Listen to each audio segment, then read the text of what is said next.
Financial fraud is a big deal. Don't do it. No, it's not a personal service announcement. That's what Bill Pulte has been saying on his social media. That's the Nepo baby who bought his way onto a Freddie Mae and Fannie Mac job with Donald Trump. This is what he says in order to go after Letitia James, the New York Attorney General's office, and go after Lisa Cook on the board of governors of the Federal Reserve, and go after Adam Schiff. Except there's some problems with the Lisa Cook part of it as she battles and wins in court to keep her job, and Donald Trump runs to the appellate court to try to get her bounced by next week. Not only is Bill Pulte's parents guilty of the quote-unquote same crime as he's accused her of, which is checking the box on her mortgage applications for a couple of properties and saying that they're both her primary residence in order to get a little bit of a financial benefit from a mortgage interest rate standpoint, maybe from a tax standpoint. Except Reuters just determined that she didn't do that, and that there's documents that demonstrate that she was upfront with the credit union that lent her the money on the Atlanta house. She's got a house in Michigan. She's got a house in Atlanta. She got a house in Massachusetts. Bill Pulte says, I see documents where she signed it and she said, stipulated this will be your primary residence, but you didn't see all the docs, Bill. You missed the one where she filled out the questionnaire, and on the loan proposal, she listed it, the Atlanta home, as her second home or her vacation home. And she never took the tax deduction on the Atlanta property that she's renting out, demonstrating that she thought it was her primary residence. She only did that in Michigan. So now what do?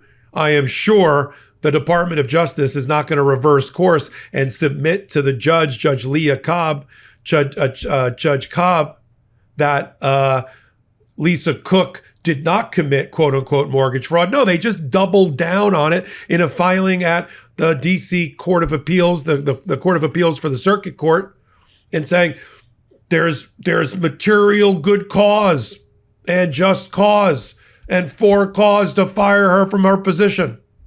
Even though the Judge Cobb, got through saying none of what you're alleging is relevant because it happened before she became on the Board of Governors, and the misconduct that you're trying to toss her over has to happen while she's on the job about her statutory duties. But now Reuters has come out and blown the door wide open and blown the scandal wide open and pointed the finger right back at Bill Pulte. I'm going to cover it all right here on the MeidasTouch Network and on Legal AF. How'd we get here?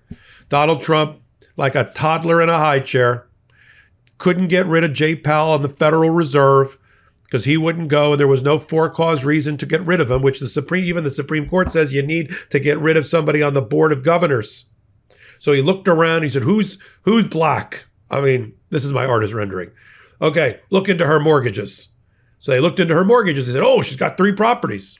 Oh, check the mortgages. Maybe she took her primary residence. She declared it twice. Bill Pulte would know all about that because his father, Mark Pulte, and his stepmother, Julia Pulte, have checked the box, not only checked the box for 2 primary residences, one that they rent out in Michigan and one in Boca Raton, Florida, but they've gotten tremendous tax benefits in Michigan and in Florida because they've named them the primary residences to the tune of hundreds of thousands of dollars. In fact, Michigan has already back-charged them to get back the money based on Reuters reporting.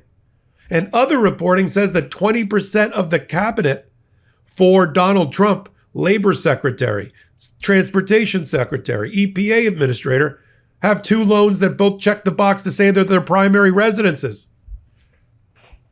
Now let's go back to Lisa Cook. Lisa Cook said, I'm not guilty. I don't have 2 primary residences that I take advantage of. And now Reuters has determined that in the questionnaire that she filled out effectively, that listing what the property uses would be, in the stipulation that they got this from the credit union, she listed it as her vacation home, not her primary residence, right? So on a loan appraisal or a loan approval estimate, it's listed on 5/18/2021, the Atlanta property, as a vacation home with the credit union. And in Atlanta and in Georgia and Fulton County, she never took the primary residence tax deduction or tax classification that would have helped her on that property. But she did in Michigan. You see how this is all falling apart before our very eyes. And now we then return to in the filing that Mark Pulte was all hot, Bill Pulte, of Freddie Mae and Fannie Mac was all hot and bothered about, which said that there was a stipulation in both loans that she signed that this would be her primary residence. If you look closely at the fine print, it also said that that property is stipulated to be a primary residence unless the lender agrees otherwise. Unless the lender agrees in writing. And they've got the writings from within the credit union acknowledging that the underwriting of the loan, that committee inside the credit union knew or should have known that it was not a primary residence, the Atlanta property. The weather, it's heating up, and your nighttime bedroom temperature has a huge impact on your sleep quality. If you wake up too hot or too cold, I highly recommend you check out Miracle Made's bed sheets.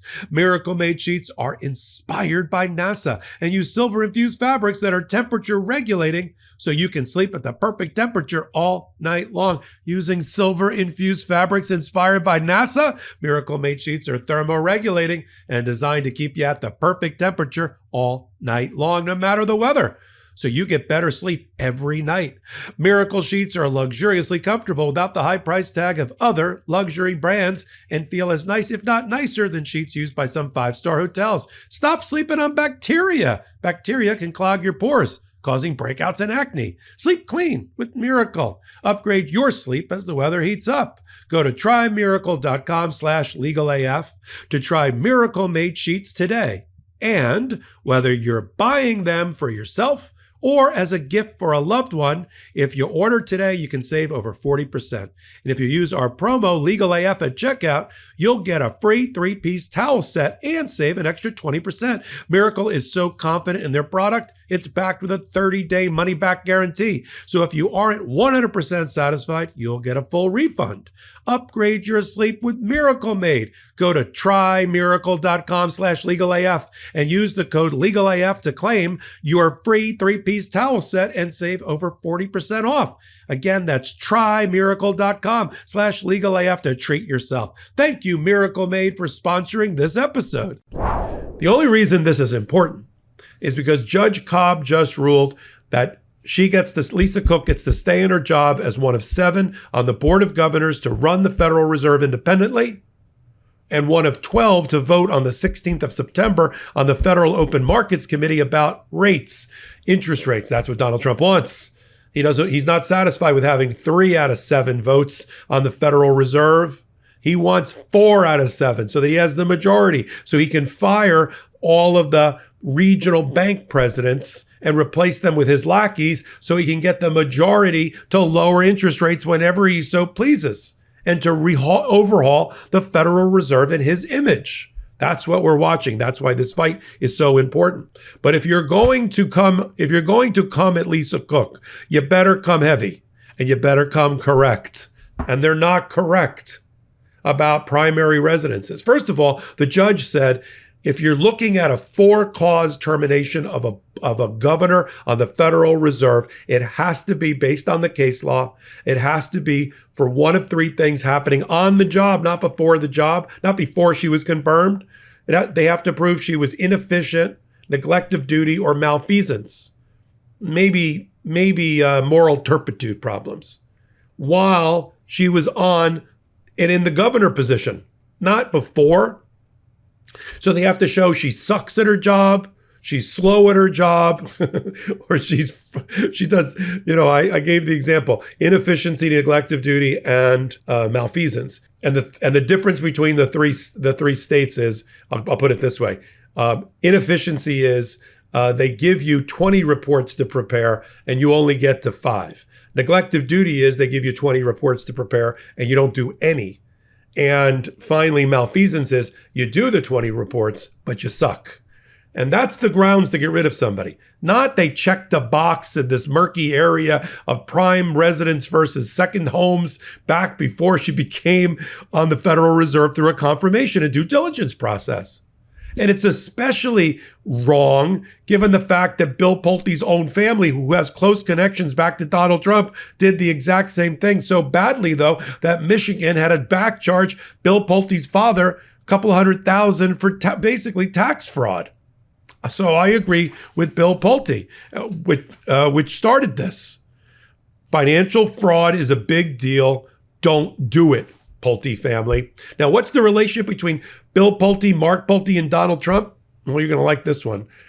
Bill Pulte, the son, 40-year-old son, Nepo baby of Mark Pulte, who was the builder, who did all the construction, Pulte homes and all of that.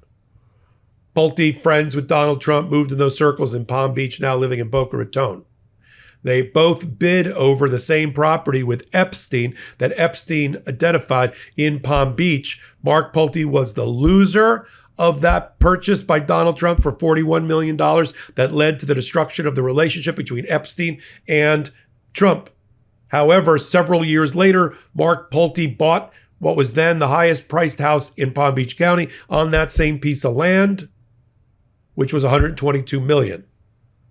That's how far back the Pulte Trump family go.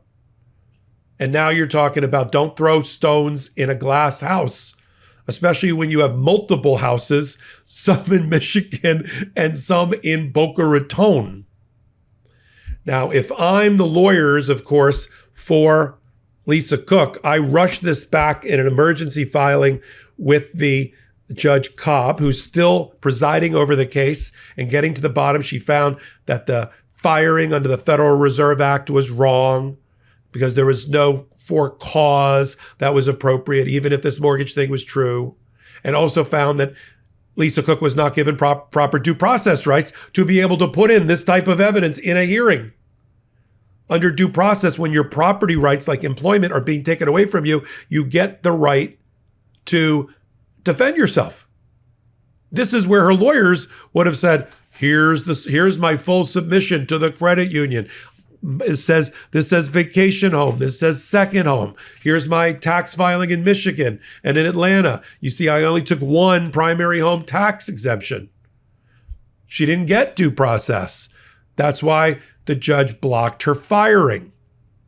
Now, you got to hurry up and get that there and then transmit it over to the District Court of Appeals, because Donald Trump filed an emergency application late last night asking them to rule by Monday to kick her out of her job before the 16th of September.